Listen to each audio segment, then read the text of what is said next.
Olá, amante do terror. Há um tempo eu fiz um vídeo sobre uma lenda bastante conhecida e assustadora, chamada Abandonado pela Disney.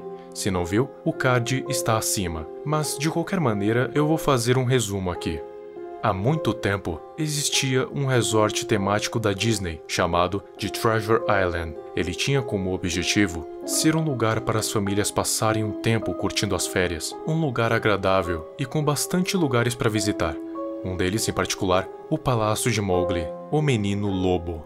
Mas, depois de um tempo, a Disney resolveu fechar completamente esse resort, alegando que as águas eram rasas demais, o que poderia ser perigoso aos navios, que poderiam encalhar e causar muitos problemas. Mas ela não apenas fechou, ela apagou totalmente a existência dele, como se por algum motivo estivesse escondendo alguma coisa. Mas houve alguém que ainda tinha o acesso a um dos mapas, e este é o autor da história, que atende pelo nome de Slime Beast. Ele achou o mapa escondido e partiu para a tal ilha para que pudesse encontrar alguma coisa para fotografar e expor algum possível podre da Disney. Chegando lá, depois de tantos anos, tudo estava uma zona, tudo estava abandonado e apodrecido, e ainda por cima, vandalizado, como se tivesse sido invadido e destruído. Ele vagou, vagou e vagou, e no fim não tinha muita coisa dentro dos outros lugares. Mas o que ele iria encontrar de estranho de verdade era dentro do Palácio de Mowgli.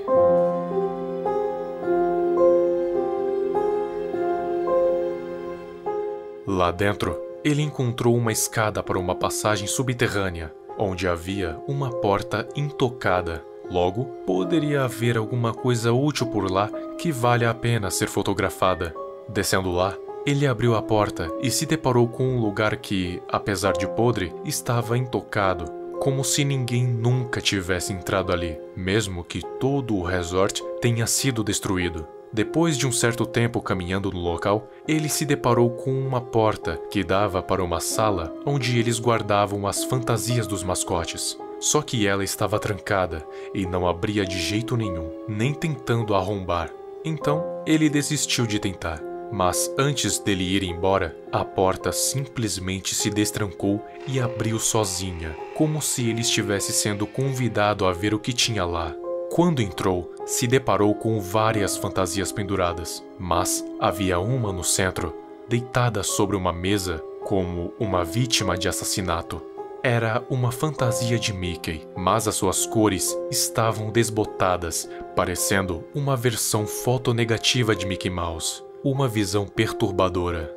A porta então se fechou atrás dele e a fantasia da mesa começou a se mexer, primeiro se sentando e depois ficando de pé. Ele então vira para Slime Beast e solta a sua frase icônica. Hey, wanna see my head come off? Os detalhes do que aconteceu depois você pode ver naquele vídeo.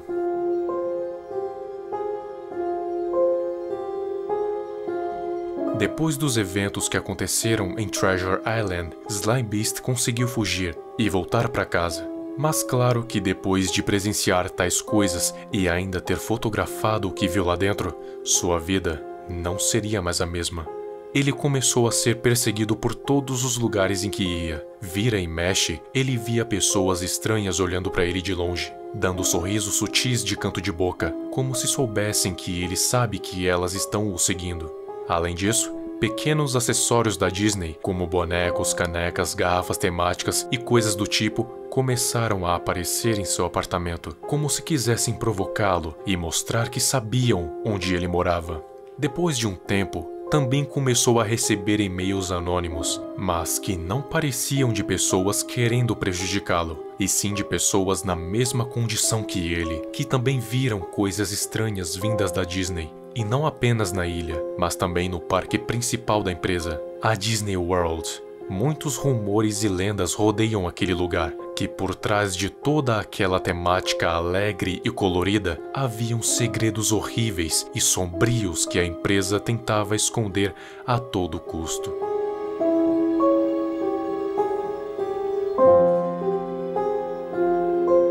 Mas afinal, o que as tais pessoas queriam com Slime Beast? A primeira atende pelo nome de pesquisador. Isso porque ele disse que foi ao parque da Disney várias vezes, mas não para brincar, e sim para confirmar a existência de criaturas humanoides que se passam por clientes vagando pelo parque, pois pessoas estavam reclamando dos esquisitos que ficavam com roupas perturbadoras e parados no meio do parque. Ele os chama de gascotes. Por que esse nome? Porque essas criaturas usam uma máscara de gás da Segunda Guerra Mundial, mas com a temática das mascotes da Disney. É, bem perturbador falando, e ainda mais pessoalmente. Eles apenas ficam silenciosos e imóveis, sem dizerem uma única palavra, mas, sempre que são percebidos, se deslocam até uma multidão e simplesmente somem.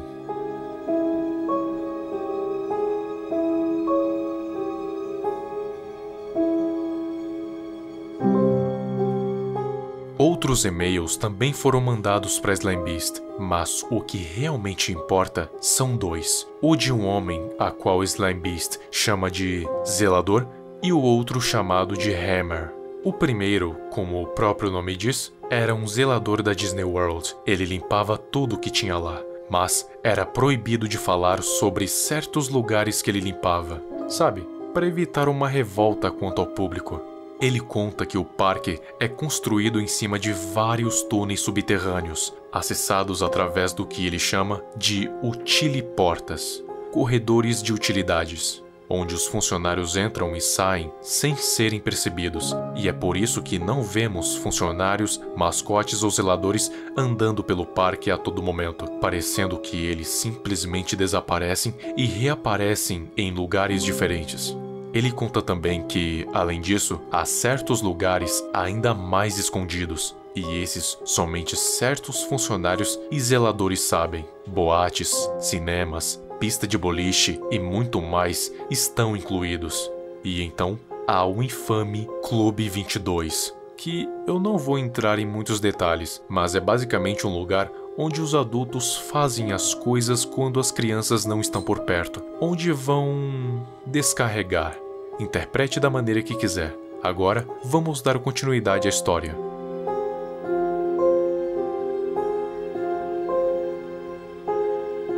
Depois de descobrir sobre os lugares escondidos, Slime Beast recebeu mais um e-mail, dessa vez de Hammer. Ele já trabalhou com diversas construções e demolições dos parques da Disney, até que um dia ele recebeu uma planta muito estranha de uma construção, pois tinha uma área retangular em branco, e ao contrário das outras áreas, que tinham o nome de cômodos, essa área tinha somente escrito em maiúsculo "Não escave".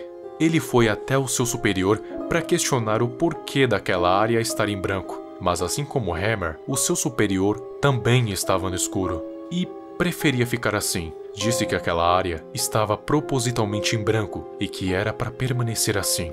Mas Hammer não engoliu aquilo e começou a investigar a área em seu tempo livre para obter mais respostas. Até que se deparou com uma porta de aço abandonada e dentro apenas um grande vazio de concreto e nada mais. Mas por que eles fazem tanta questão de esconder aquilo, sendo que não tem nada? Hammer, com essa pergunta em sua cabeça, começou a perguntar sobre a tal área para todas as pessoas que conseguia, mas a grande maioria sequer sabia sobre o que ele estava falando. E ele foi começando a perder as esperanças, até que se encontrou com uma senhora chamada Ida, e ela lhe contaria tudo sobre o incidente da Sala Zero.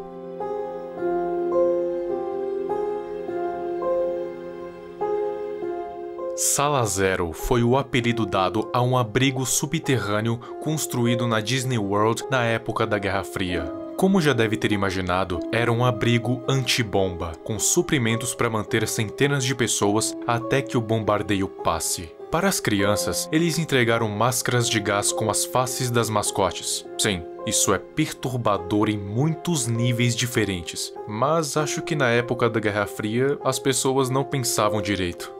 Em um dia normal na Disney World, as pessoas caminhavam tranquilamente pelo parque, até que um alarme de bombardeio aéreo começou a soar.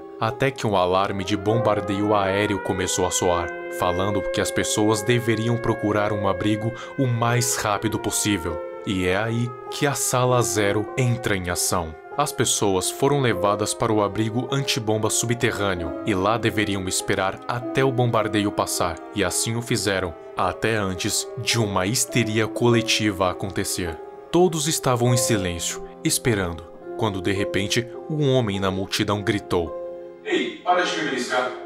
E então outras gritaram: Quem tá correndo aí? Fica quieto. Quem tá rindo? Isso não é engraçado. Au, quem pisou no meu pé? Os guardas até tentaram acalmar o público, mas quanto mais eles tentavam, mais agitado ele ficava. E tudo desandou de vez quando as luzes piscaram e apagaram. Pelo que Ida relata, o que se sucedeu foi um completo caos, uma histeria coletiva por pouco mais de uma hora. Alguns membros da administração saíram pelas portas de metal, inclusive a Ida, prontos para encarar a guerra, o que era muito melhor do que encarar a loucura lá de baixo. Mas quando eles chegaram até a superfície, só havia silêncio. Tudo estava intacto, não houve bombardeio nenhum. Então a Ida foi avisar o pessoal de que estava tudo seguro, mas, ao invés da histeria, havia um silêncio total, junto com a escuridão, e ao ficar de frente com a porta de metal, ela ouviu uma voz vinda de dentro do escuro. Uma voz fantasmagórica que ecoou, então ela não sabia se ela estava vindo da frente ou de trás dela. A voz disse as seguintes palavras: Feche as portas, querida. Você está deixando o frio escapar. Tomada pelo terror, ela fez isso, voltou para a superfície e não desceu lá desde então. Aquele abrigo antibombas foi concretado e o que quer que tinha lá foi soterrado junto.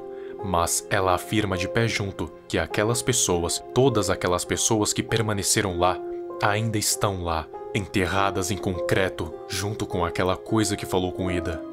Depois dessa conversa, alguns dias depois, a senhora foi encontrada morta em sua casa. A mídia relata que ela morreu após uma queda fatal de sua cama. E como ela era uma senhora de idade, isso foi perfeitamente plausível. E depois, ainda relataram com uma nota da Disney que a senhora Ida era muito querida e principalmente devota à empresa.